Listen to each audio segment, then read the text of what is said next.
Recomposição da vegetação nativa em área restaurada do Parque Nacional de Brasília. O Parque Nacional de Brasília é um dos últimos remanescentes do bioma cerrado e suas fitofisionomias no Distrito Federal. O bioma cerrado é um hotspot de biodiversidade e mais de 60% dessa biodiversidade é referente a espécies herbáceas e arbustivas das formações campestres e savânicas. As invasões biológicas são a principal causa da perda de biodiversidade dentro de áreas protegidas, e o Parna sofre com a presença das espécies exóticas invasoras, EEIs, especialmente com as gramíneas. São espécies com grande capacidade de dispersão, rápido ciclo reprodutivo, alta taxa de crescimento, grande eficiência fotossintética e formação de bancos de sementes densos e persistentes, o que garante a essas espécies grandes vantagens competitivas em relação às nativas.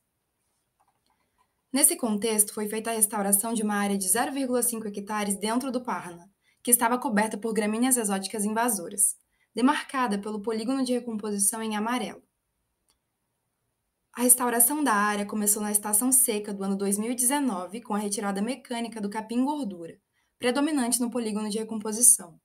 No início da estação chuvosa, foi feita a semeadura direta das espécies nativas do cerrado. Para o monitoramento da recomposição da vegetação nativa após o processo de restauração, foi utilizado o Protocolo de Monitoramento do Distrito Federal. Esse protocolo constitui ferramenta essencial para acompanhamento do cumprimento de metas e objetivos da restauração ecológica no Cerrado por meio de indicadores ecológicos.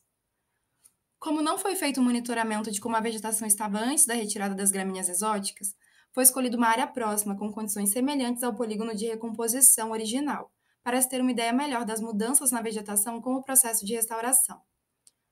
O protocolo indica que cada parcela da amostragem deve ter 25 por 4 metros, totalizando 100 metros quadrados.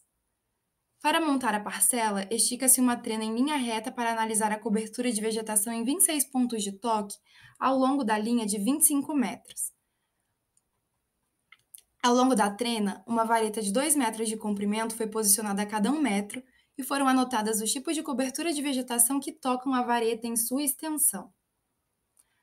Para as formações savânicas e campestres, a cobertura da vegetação deve ser medida para 4 classes: sem vegetação, lenhosa nativa, capim nativo e capim exótico, que podem ocorrer juntas em um mesmo ponto, desde que toquem a vareta. Neste trabalho, a cobertura do solo foi calculada para a área espelho para os anos 2020 e 2022 na área restaurada, resultando em 100% de capim exótico, 0% de capim nativo e 23% de lenhosa nativa na área espelho, 47% de capim exótico, 31% de capim nativo e 28% de lenhosa nativa em 2020, e 50% de capim exótico, 36% de capim nativo e 51% de lenhosa nativa em 2022. A nota técnica 1 de 2018 do Instituto Brasília Ambiental estabelece que para a Unidade de Conservação Federal a cobertura de capins exóticos não pode ultrapassar 40%, e que as espécies de capim e lenhosa nativa não devem ser inferiores a 30% de cobertura. No que se refere à cobertura total, a nota estabelece que não deve ser inferior a 80%, ou seja, não deve haver mais de 20% de solo exposto nas UCs de proteção integral. Em relação à porcentagem de espécies nativas, a norma determina que não deve ser inferior a 60% e a cobertura de exóticas não pode ser superior a 40%.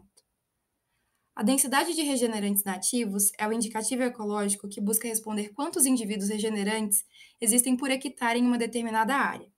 Os regenerantes nativos são espécies lenhosas nativas que possuem altura maior que 30 centímetros e menor que 2 metros. A nota especifica que unidades de conservação federal devem ter no mínimo 3.000 indivíduos por hectare, e tanto a área espelho quanto a área restaurada atendem esses parâmetros. Ainda que a área espelho possua densidade de regenerantes nativos maior que a área restaurada, a diversidade de espécies é menor. Foram contabilizadas 65 espécies na área em que houve semeadura direta contra 20 da área espelho, sendo que 2 delas são responsáveis por mais da metade dos indivíduos. Ainda assim, a norma estabelece que devem ter no mínimo 20 espécies para áreas menores ou iguais a 7 hectares. Então, ambas as áreas atingiram esse indicador ecológico. Houve aumento da vegetação nativa no intervalo de 2 anos após a restauração. A recomposição atingiu parcialmente os valores de referência dos indicadores ecológicos. Se faz necessário continuar manejando as gramíneas invasoras e recomenda-se continuar o monitoramento.